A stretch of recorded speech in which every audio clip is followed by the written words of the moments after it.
Bangun awal. Cuti dekat pantai ataupun kawasan gunung? Fasa awal-awal diagnosing tu bersendirian.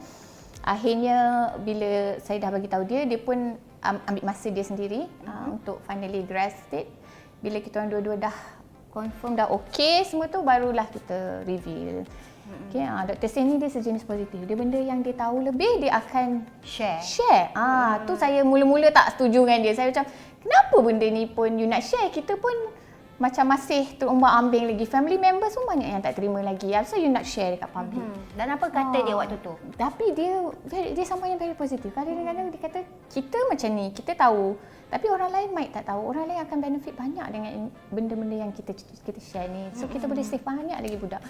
So saya dah dengar alasan dia macam-macam. Kita actually bincang lah before actually memang cerita kat public kan. Lepas tu macam, okay, you buat, teruskan. Lepas ni kalau you dapat backlash ke apa, you tanggung sendiri.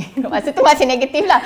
You cakap yes tapi negatif. Tapi lepas dah share, dah banyak dapat feedback, actually it's a good punya decision lah untuk share dengan orang. Sebab tak terkira dah apa-apa orang respon yang sangat positif tu. Macam terima kasih. Masa tu zaman PKP. Lagilah.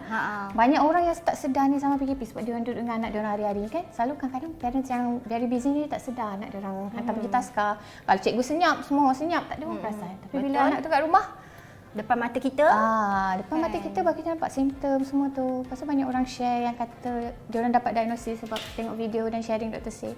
Saya rasa bagus, pandai juga Mamat ni sebenarnya kan.